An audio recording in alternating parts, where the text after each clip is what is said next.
నాగరాజు గారు, ఓవరాల్గా మొత్తం ప్రచార ఘట్టం ఈ రోజుతో ముగిపోతుంది. సరే, ఇంకా మీరు అధికార పార్టీగా మీ వ్యూహాలు మీకున్నాయి, కూటమి వ్యూహాలు కూటమికి ఉన్నాయి. ఇరు నేతలు, ఇరు పార్టీల అగ్రనేతలు కానీ మిగతా నేతలు కానీ హోరాహోరీ ఎండను సైతం లెక్క చేయకుండా విస్తృత ప్రచారం చేశారు. మీరేమో మేనిఫెస్టోని, మేము ఇచ్చిన మేనిఫెస్టోని నమ్మండి, మేము చెప్పిందే చేస్తాము అంటూ మీరు కొన్ని అంశాలు తెర ముందుకు తెచ్చారు. లేదు సూపర్ 6 అంటూ, అలాగే ఉమ్మడి మేనిఫెస్టో అంటూ తెలుగుదేశం పార్టీ, జనసేన మరో మేనిఫెస్టోని తెర ముందుకు తెచ్చాయి. చాలా ఇష్యూస్ మీద ఆరోపణలు, ప్రచారోపణలు అన్నీ ఇంకా ఈరోజు సాయంత్రం 5తో ముగిపోతున్నాయి. ఇంకా ఓటరు 2 రోజులు పోతే ఏం చెప్పబోతున్నాడు అనేది అందరి దృష్టి. ఏం జరగబోతోంది? ఇంతవరకు చేసిన ప్రచారం ఖచ్చితంగా మీకు లాభిస్తుంది అనుకుంటున్నారా?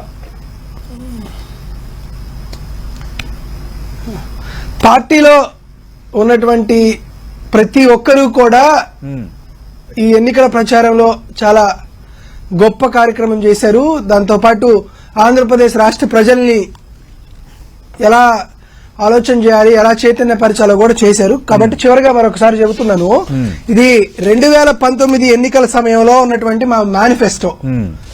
ఈ మేనిఫెస్టో మేము 2019లో గెలిచిన తర్వాత మనసా వాచే కర్మేణ దీన్ని అమలు చేయాలనేటువంటి కార్యక్రమానికి జగన్మోహన్ రెడ్డి గారు పూనుకున్నారు.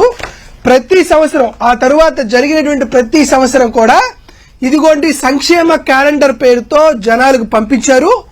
దానితో పాటు ప్రతి సంవత్సరం కూడా ఆ కుటుంబ సభ్యుల పేరు మీద, ఆ కుటుంబ సభ్యులకి ఆయా సంవత్సరాల్లో వచ్చిన లబ్ధి మీద వారికి ఒక బుక్లెట్ పంపిణీ చేయడం జరిగింది. దానితో పాటు ఇదిగోండి మాకు మీరే ఓటేయండి అనే ఒక ప్రజా బ్యాలెట్ ప్రతి సంవత్సరం పంపించి వారి చేతే మార్కులు వేసేటువంటి క్రమం జరిగింది. దాదాపుగా 5 ఏళ్ల తరువాత మళ్ళా వైఎస్ఆర్ కాంగ్రెస్ పార్టీ మరొక మేనిఫెస్టోతో, 2024 మేనిఫెస్టోతో, దాంట్లో కూడా చాలా క్లియర్ కట్ గా 2019లో మేనిఫెస్టోలో ఏం చెప్పాం, మేము ఈ 5 ఏళ్లలో ఏమి చేశాం, చెప్పని హామీలు కూడా ఏమి అమలు చేశాం, ఒకవేళ ఏదో ఒక కారణంతో మరొక కారణంతో 1-2 చేయకపోతే ఎలా చేయలేము అనేటువంటి కారణాలతో చాలా క్లియర్ కట్ గా ఆంధ్రప్రదేశ్ రాష్ట్ర ప్రభుత్వానికి గడిచిన 5 ఏళ్లుగా ప్రాతినిధ్యం వహించినటువంటి వైఎస్ఆర్ కాంగ్రెస్ పార్టీ తన పాత ఎన్నికల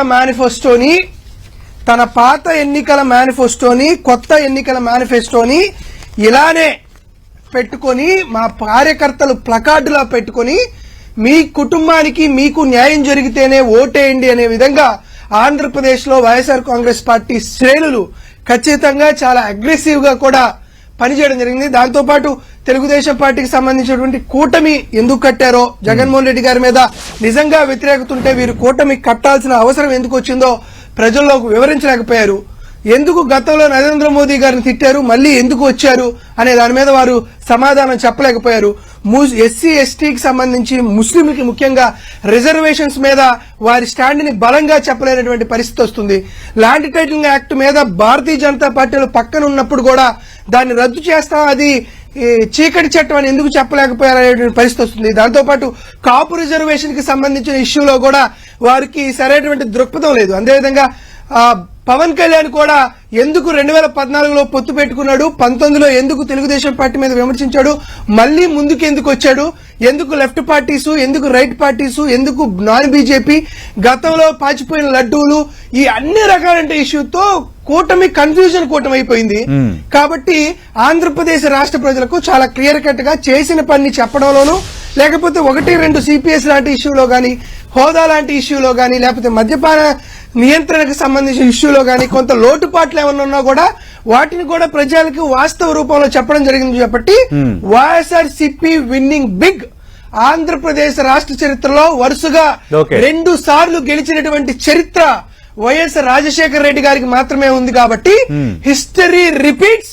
మళ్లీ జగన్మోహన్ రెడ్డి గారు 50% కంటే ఎక్కువ ఓట్ షేర్ తో జగన్మోహన్ రెడ్డి గారు మరీ తిరిగి ముఖ్యమంత్రి అవుతారని మనస్ఫూర్తిగా మేమందరం కోరుకుంటున్నాం, నమ్ముతున్నాం, అదేవిధంగా ముందుకెళ్తున్నాం. కాబట్టి పిఠాపురంతో ఫైనల్ టచ్ ఇస్తాం. కాబట్టి అప్పుడు దీనికి సంబంధించిన మరో కొత్త బ్లాస్టింగ్ న్యూస్, కొత్త మరొక ఇష్యూ ఇంకా నాకు తెలిసి 6-7 గంటల్లో తెలుస్తుంది. కాబట్టి దానికోసం వెయిట్ చేస్తే బాగుంటుంది. ఏంటి బ్లాస్టింగ్ న్యూస్ అంటే? నాగార్జున యాదవ్ గారు, అంటే తినబోయే ముందు రుచి ఎందుకండి, తినబోతూ రుచి అంటే ఎందుకు, దేనికి సంబంధించి అందుకని చెప్పి జగన్మోహన్ రెడ్డి గారు దేనికి సంబంధించి మీరు చివరి పర్యటన ఇవ్వబోతున్నారు? ఖచ్చితంగా అది రాష్ట్ర రాజకీయాల్లో ఖచ్చితంగా రాష్ట్ర రాజకీయాల్లోనూ ప్రజాక్షేత్రంలోనూ ఖచ్చితంగా ఒక గొప్ప విప్లవాత్మకమైనటువంటి మార్పు తీసుకొచ్చేటువంటి ప్రకటనే ఉంటుందని మేము ఆలోచిస్తున్నాం. Okay. అది చిలకలూరుపేటలో అవుతుందా లేకపోతే పిఠాపురంలో అవుతుందా అనేది తినబోతూ రుచి ఎందుకు ఖచ్చితంగా అంటే మంచిదే జరుగుతుంది. కాదు మీ పార్టీ అధినేత సీఎం జగన్మోహన్ రెడ్డి చేయబోతున్నారా ప్రకటన? ఖచ్చితంగా అండి, ఓకే. ఖచ్చితంగా జగన్మోహన్ రెడ్డి గారే ఈ ప్రజాక్షేత్రంలో ప్రజల్ని విజ్ఞప్తి చేస్తూ ఖచ్చితంగా అంటే ఎప్పటిలాగా గత మూడు పర్యటనలు ఇప్పుడు కూడా చివరి రోజు ఖచ్చితంగా అదే లాస్ట్ పంచ్ మనదైతే ఆ కిక్కే వేరబ్బా అని ఏమైనా చెప్పబోతున్నారా? చూద్దాం. అంటారు కదండి. ఓకే. కాబట్టి ఓకే. ఇప్పటికి ప్రతిరోజు ఒక కిక్కు పడుతుంది కాబట్టి చివరి రోజు మరొక పంచ్ పడుతుందని బలంగా నమ్ముతున్నాను. పిఠాపురంలోనే అది అవుతుందని నేను నమ్ముతున్నాను. ఓకే. చూద్దాం ఏం జరగబోతుందో. నాగార్జున యాదవ్ గారు, సంక్షేమమే గెలిపిస్తుంది అనుకుంటే అంతకు మించిన ఇది లేదు వైఎస్ఆర్ కాంగ్రెస్ పార్టీకి. ప్రజలన్నీ గమనిస్తున్నారు. మీరేదో ఈ రోజు ఏదో పెద్ద వినూత్నమైన ప్రకటన, సెన్సేషనల్ ప్రకటన చేస్తారని అంటున్నారు కదా, అది చేసినా కూడా ప్రజలు ఫిక్స్ అయిపోయారు. ఆల్రెడీ పోస్టల్ బ్యాలెట్లో మనం చూసాము. పోస్టల్ బ్యాలెట్ దాదాపు 87% ఓటు కూటమికే కాస్ట్ అయింది. ఖచ్చితంగా ఇది ఒక ఇండికేషను. ఇది టీడీపీ నేతలు చెప్తున్నమాట.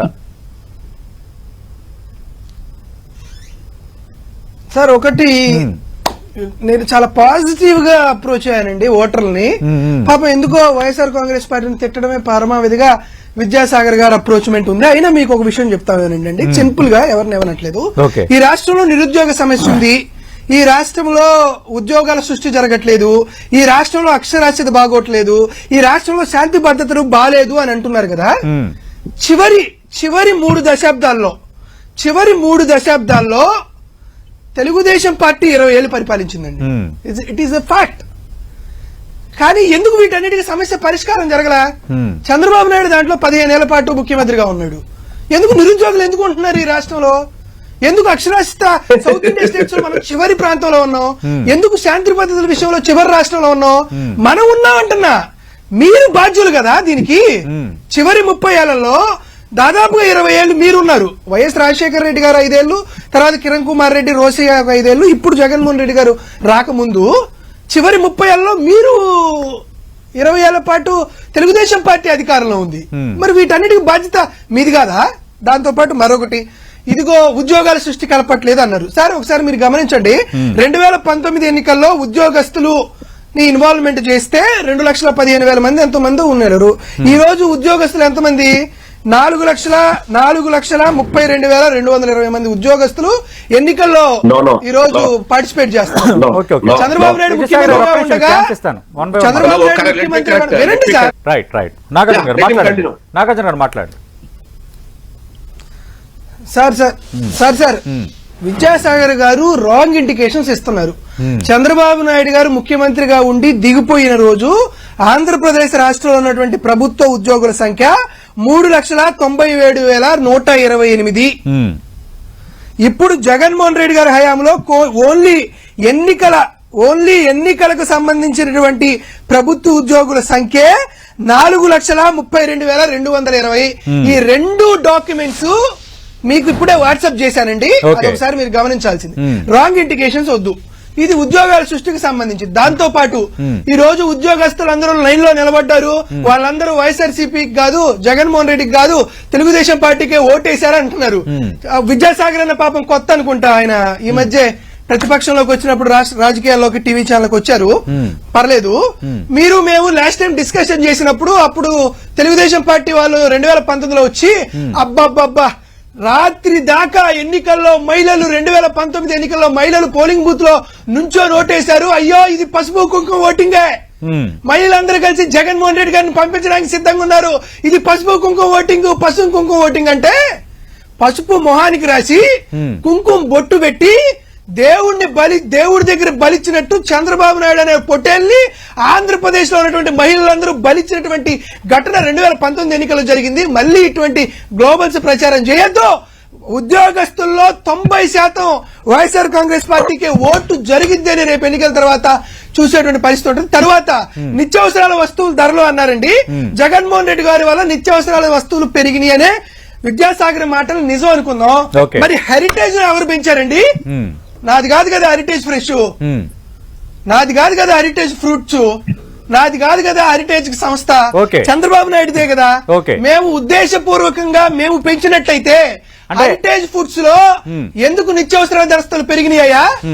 దాంతో పాటు 1, 2 సరే నా పరిస్థితి ఇక్కడ ఎట్లానే ఉంది. తెలంగాణలో ఉంది వాడు జొమాటో డెలివరీ బాయ్ కదా CM Revanth Reddy. Okay okay అలాంటి పదాలు వద్దు. దగ్గరికి పోతే నాగార్జున గారు నీ వయసు చాలా చిన్నది. అలాంటి పదప్రయోగాలు వద్దు. వాడు వీడు అలాంటి పదప్రయోగాలు వద్దు. సీఎం దట్టాలి. అది ఎవరైనా సీఎం నువ్వు వాడు చంద్రబాబు పదప్రయోగాలు వద్దు. డిబేట్ లో మనం జాగ్రత్త యాదవ్ కన్ఫైన్ టు సబ్జెక్ట్. రాజకీయాల్లో సాగర్ గారు ఒక్క నిమిషం నేను అడిగాను. సాగర్ గారు నేను అడిగాను ఒక్క నిమిషం ఆగిపోండి. సాగర్ గారు నేను ఆగిపోండి, మీరు ఆగిపోండి. మనం మిగతా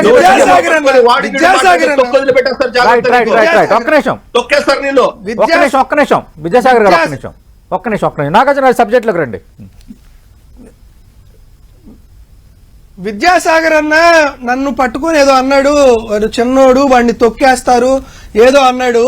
మిస్టర్ విద్యాసాగర్ అన్న, నేను మీలాగా పోస్ట్ కార్డ్ పొలిటీషియన్ కాదు, తొక్కేయడానికి నేను చంద్రబాబు నాయుడు నారా లోకేష్ కాదు, చిన్నవాడినైనా వామనుడంతా శక్తి ఉన్నటువంటి జగన్ అనేటువంటి 3 అక్షరాలు ఉన్నటువంటి వ్యక్తిని కాబట్టి తొక్కేస్తే తొక్కడానికి తెలుగుదేశం పార్టీ వాడినో ఎవరినో చూసి భయపడాల్సిన అవసరం లా.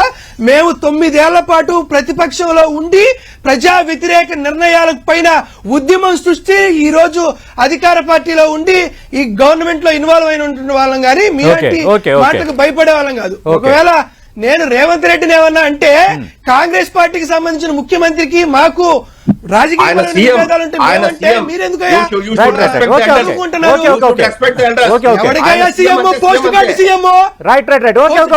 రెడ్డి గారు సీఎం కదా, జగన్మోహన్ రెడ్డి గారు సీఎం కదా, జగన్మోహన్ రెడ్డి గారు సీఎం గారు కదా, చంద్రబాబు నాయుడు చెప్పలేవా? నాగార్జున గారు తెలుగుదేశం పార్టీ నేతలు ముఖ్యమంత్రి జగన్మోహన్ రెడ్డికి సింగిల్ వరంలో మాట్లాడినప్పుడు కూడా తప్పు పెట్టాను. అలాగే ఏ రాష్ట్ర ముఖ్యమంత్రి అయినా ముఖ్యమంత్రి. అందుకు ఇంకా ఆ చర్చలోకి వెళ్ళదు. మనం ఆ పోస్ట్ కార్డు రేవంత్ రెడ్డి అంటేనే మీరు అలా ఉంటే జగన్మోహన్ రెడ్డి గారు మిమ్మల్ని తుత్తి నీళ్ళు చేసి గెలిచినటువంటి మహాయోధుడు. మరి చంద్రబాబు నాయుడు బచ్చా అని మాట్లాడుతున్నాడు. అప్పుడు మేము ఏమని మాట్లాడారు? చంద్రబాబు నాయుడిని లుచ్చా అని మాట్లాడారు. సంస్కారం ఉంది కాబట్టి బయట సభల్లో ఇదే నడుస్తుంది టీడీపీ వైసీపీ మధ్య. రైట్ డిబేట్లు ఈ ప్రస్తావన వద్దు. సంస్కారం సభ్యత డిబేట్లు ఈ ప్రస్తావన వద్దు. రెడ్డి గారికి జగన్మోహన్ రెడ్డి ఓకే మరో 6-7 గంటల ప్రచారం ముగిస్తుంది. ప్రజలు డిసైడ్ చేస్తారు. వీళ్ళందరూ డిసైడ్ చేస్తారు. ఈ పలాంటి పదప్రయోగాలు దయచేసి వద్దు. ఒక్క నిమిషం. తెలుగుదేశం పార్టీని బడుగు బలహీన వర్గాల జాతులు బహిష్కరించారు. ఓకే చూద్దాం 13వ తారీఖు ఏం జరుగుతుందో. Right okay. నాగార్జున గారు చర్చను ముగించే ముందు సరే, ఈ ఆరోపణలు ప్రత్యారోపణలు మీ 2 పార్టీల అగ్రనేతల నుంచి కింద వరకు అందరూ రోజు మాట్లాడుకుంటున్న అంశమే. ఇదంతా జరిగిపోయింది. ఇప్పుడు 5 గంటల తర్వాత తెర వెనుక వ్యూహాలు ఉంటాయి, స్ట్రాటజీస్ ఉంటాయి. అలాగే ఏదో ఒక సంచలన ప్రకటన చేయబోతున్నారంటున్నారు. కనీసం దానికి సంబంధించి కొంత లీక్ ఇస్తారా అంటే రైతులకు సంబంధించి రుణమాఫీ అలాంటి ప్రకటన ఏమైనా రాబోతుందా? లేదంటే దేశంలో ఏ ఒక్కరు చేయని ఆ తరహా ప్రకటన ఏమైనా చేయబోతున్నారా సీఎం? సార్ తినేబోయే ముందు రుచి ఎందుకని మీకే చెప్పాను. ఖచ్చితంగా ఇది మంచి మాట మంచి వ్యక్తి నుంచే వస్తుంది కాబట్టి జగన్మోహన్ రెడ్డి గారే చెప్తారు. దాంతో పాటు ఎలిగేషన్స్ చేస్తున్నారు కాబట్టి చెప్తున్నా. శాంతి భద్రత జగన్మోహన్ రెడ్డి గారే చెప్తారండి. జగన్మోహన్ రెడ్డి గారు చెప్తారు. విద్యాసాగర్ గారు ఏదో చెప్తున్నారు. శాంతి భద్రతల గురించి ఎన్సీఆర్బీ రిపోర్ట్ మీద కు వైఎస్ఆర్ కాంగ్రెస్ పార్టీ స్వాగతం. వాటన్నిటి మీద మేము స్వాగతం చెబుతున్నాం. ప్రతి దాని మీద మేము స్వాగతం, అప్పుల మీద మేము స్వాగతం చెప్పగలుగుతున్నాం. దానికి సంబంధించి పన్నుల పైన మేము స్వాగతం చెప్పగలుగుతున్నాం.